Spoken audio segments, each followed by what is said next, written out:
Assalamualaikum warahmatullahi wabarakatuh. Di sini saya Gatri Ediana Ramawati sebagai presentator pertama akan menjelaskan tentang definisi hadis mutawatir dan syarat-syarat hadis mutawatir. Definisi hadis mutawatir secara bahasa adalah at-tatabu. Artinya runtut. Tetapi secara istilah dalam kitab Mutaqaddimin min at-tawatir artinya hadis yang diriwayatkan oleh banyak rawi dan sudah menjadi kesepakatan bahwa di dalamnya tidak ada kedustaan. Maksudnya bagaimana? Hadis mutawatir yaitu hadis yang diriwayatkan oleh beberapa rawi dan pas tiap-tiap tingkatan sanadnya, dan disepakati juga bahwa di dalamnya sudah tidak ada kedustaan ataupun kesalahan. Tetapi di referensi lain, hadis mutawatir ini dianggap sebagai hadis yang kedudukannya itu paling tinggi. Dan ulama juga sepakat bahwa hadis mutawatir ini adalah hadis yang diriwayatkan oleh banyak rawi. Tetapi menurut Imam Bazdawi, hadis mutawatir itu sendiri adalah hadis yang sanadnya pas atau langsung terhadap Rasulullah Shallallahu Alaihi Wasallam. Dan dari definisi-definisi di atas, hadis mutawatir juga memiliki beberapa syarat. Ada 3 syarat untuk hadis mutawatir. Yang pertama yaitu hadis mutawatir ini harus diambil langsung oleh Rasulullah Shallallahu Alaihi Wasallam atas dasar panca indera. Panca indera di sini contohnya adalah penglihatan atau pendengaran. Penglihatan yaitu terhadap akhlak beliau atau perilaku-perilaku dan perbuatan beliau, dan pendengaran yaitu dari perkataan langsung beliau. Dan artinya hadis mutawatir ini memang langsung diambil yang dapat dilihat atau kita dengar yang langsung dari Rasulullah. Dan syarat yang kedua yaitu terkait jumlah perawinya itu sesuai dengan hukum adat. Sebenarnya banyak pendapat tentang jumlah perawi ini, tetapi ada beberapa pendapat yang memang sudah ditentukan, yaitu contohnya dari Imam Syafi'i. Imam Syafi'i berpendapat bahwa hadis mutawatir ini harus ada 5 perawi, diambil dari Rasul Ulul Azmi, yaitu yang diunggulkan. Dan ada juga sebagian ulama itu meriwayatkan bahwa hadis mutawatir ini harus diambil lewat 10 perawi. Artinya ini diambil juga melalui referensi, yaitu di dalam surat Al-Anfal ayat 60. Tapi juga banyak pendapat untuk tentang perawi dari hadis mutawatir ini. Ada yang berpendapat 40, ada yang berpendapat 12, bahkan ada yang berpendapat 70. Dan yang selanjutnya, syarat ketiga itu hadis mutawatir ini perawinya harus berkesinambungan dengan tobakohnya. Maksudnya gimana? Jika perawi di tobakoh pertama itu 10, maka perawi-perawi di tobakoh selanjutnya itu juga harus 10. Mungkin penjelasan dari saya itu tentang definisi dan syarat-syarat dari hadis mutawatir, dan selanjutnya akan dilanjutkan oleh teman saya, presentator kedua. Assalamualaikum warahmatullahi wabarakatuh. Saya Fiwatur Rohma di sini akan menjelaskan tentang pembagian hadis mutawatir dan kehujahan hadis mutawatir. Pembagian hadis mutawatir yang pertama yakni hadis mutawatir lafdi. Hadis mutawatir lafdi adalah hadis mutawatir dengan susunan redaksi yang sama persis. Contoh hadis mutawatir lafdi yaitu minal maq'adahu falyatabawa muta'ammidan alayya kadzaba minnar, yang artinya siapa saja yang berdusta atas namaku secara sengaja, maka hendaklah ia bersiap-siap menempati tempat duduknya di neraka. Hadis riwayat Bukhari. Hadis tersebut menurut keterangan Abu Bakar Al-Bazzar diriwayatkan oleh 40 orang sahabat, bahkan menurut keterangan ulama lain ada 60 orang sahabat Rasul yang meriwayatkan hadis itu dengan redaksi yang sama. Yang kedua, hadis mutawatir maknawi. Hadis mutawatir maknawi adalah hadis yang hanya mutawatir maknanya, lafadznya tidak mutawatir. Contoh mutawatir maknawi sangat banyak, diantaranya tentang ar-ru'yat, bilangan rakaat dalam sholat dan lainnya. Contoh lainnya yaitu hadis yang menetapkan jumlah rakaat bagi sholat maghrib, yaitu 3 rakaat, karena seluruh periwayatan dalam hal ini menetapkan bahwa sholat maghrib 3 rakaat, baik yang diriwayatkan saat Nabi Shallallahu Alaihi Wasallam sholat maghrib di Madinah atau di Makkah, ataupun safar dalam perjalanan dan bermukim. Lain lagi ada riwayat bahwa para sahabat melakukan sholat maghrib 3 rakaat yang diketahui Nabi Shallallahu Alaihi Wasallam.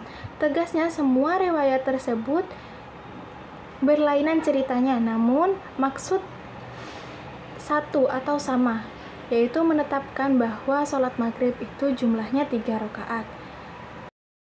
Yang ketiga yakni hadis mutawatir amali. Mutawatir amali adalah sesuatu yang diketahui dengan mudah bahwa dia termasuk urusan agama dan telah mutawatir antara umat Islam bahwa Nabi Shallallahu Alaihi Wasallam mengerjakannya, menyuruhnya, dan selain dari itu. Macam jumlah hadis mutawatir amali ini banyak jumlahnya, seperti sholat jamaah, sholat Id, pelaksanaan haji, kadar zakat, dan lain-lain. Selanjutnya, kehujahan hadis mutawatir. Hadis mutawatir memfaedahkan yakin. Kebanyakan ulama berpendapat bahwa keyakinan itu karena melihat dengan mata sendiri, namun segolongan ulama mengatakan ilmu keyakinan yang diperoleh dari khobar mutawatir hanyalah sekedar menetapkan pikiran saja, bukan memberi keyakinan yang sempurna. Akan tetapi, pentahkikan secara logika menetapkan bahwa sesuatu yang telah disepakati manusia terhadapnya dianggap sah adanya. Manusia dijadikan bercorak dan beraneka rupa keinginannya. Maka ketika mereka bersepakat menetapkan satu khobar, tentulah yang demikian itu memang pernah didengarnya. Hadis mutawatir mempunyai nilai ilmu daruri, yakni keharusan untuk menerima dan mengamalkannya sesuai dengan yang diberikan oleh hadis mutawatir tersebut hingga membawa pada keyakinan yang pasti. Ibnu Taimiyah mengatakan bahwa suatu hadis dianggap mutawatir oleh sebagian golongan dan kadang-kadang telah membawa keyakinan bagi suatu golongan tapi tidak bagi golongan lain. Barang siapa telah meyakini kemutawatiran suatu hadis, wajib baginya mempercayai kebenarannya dan mengamalkan sesuai ketentuannya. Sedangkan bagi orang yang belum mengetahui dan meyakini akan kemutawatirannya, wajib baginya mempercayai dan mengamalkan suatu hadis mutawatir yang disepakati oleh para ulama, sebagaimana kewajiban mereka mengikuti ketentuan-ketentuan hukum yang disepakati oleh ahli ilmu. Sekian dari saya. Assalamualaikum warahmatullahi wabarakatuh.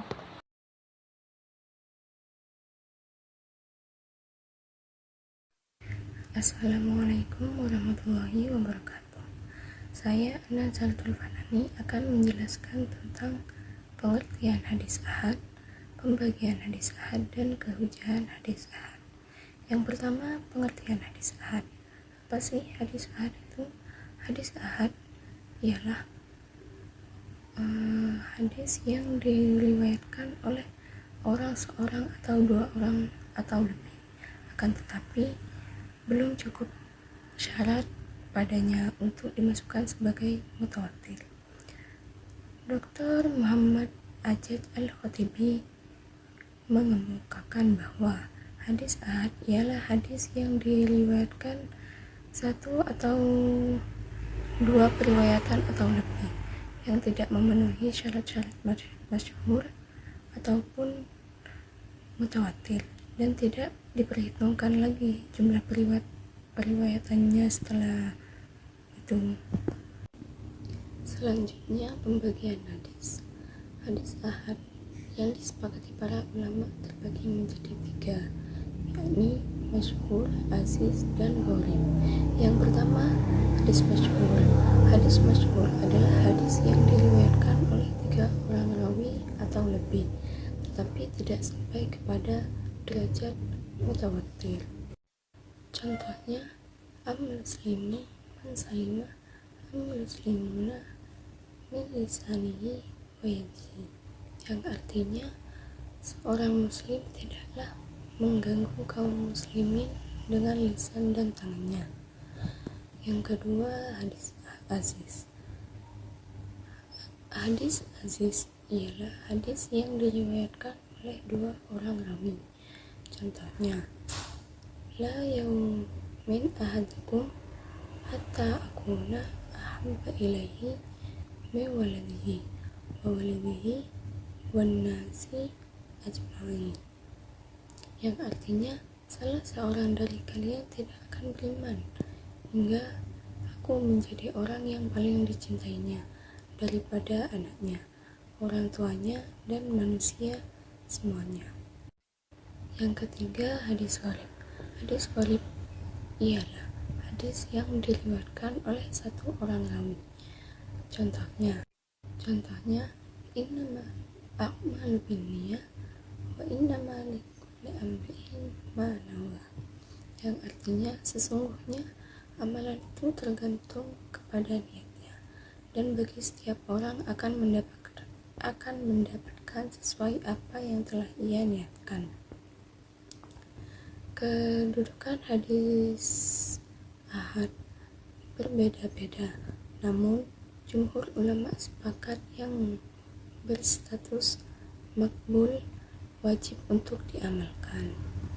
Dan selanjutnya, kehujahan hadis ahad. Hadis ahad di sini adalah hadis yang diriwayatkan oleh satu orang atau beberapa perawi, namun tidak mencapai derajat mutawatir. Sebagian ulama menerima hadis ahad sebagai hujjah atau landasan hukum dalam perkara fikih dan ibadah, asalkan hadis tersebut itu memenuhi syarat-syarat kesohihannya, seperti sanad yang bersambung, perawi yang adil, dan dhabit, serta bebas dari syadz atau kejanggalan dan ilah atau cacat. Namun dalam masalah akidah ada perbedaan pendapat. Sebagian ulama seperti Imam Abu Hanifah menolak hadis ahad sebagai dasar keyakinan akidah, karena hadis ahad hanya menghasilkan pengetahuan bersifat dugaan atau dzan. Sepertinya mayoritas ulama termasuk Imam Asy'ari menerima hadis ahad selama ia sahih. Secara umum, hadis ahad diterima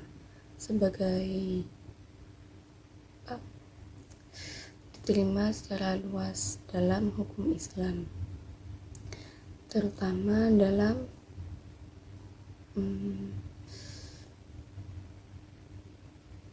masalah ibadah dan fikih, tetapi kehati-hatian lebih besar diterapkan dalam masalah akidah.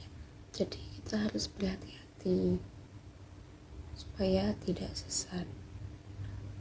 Cukup hanya itu yang dapat saya sampaikan, kurang lebihnya mohon maaf. Wassalamualaikum warahmatullahi wabarakatuh.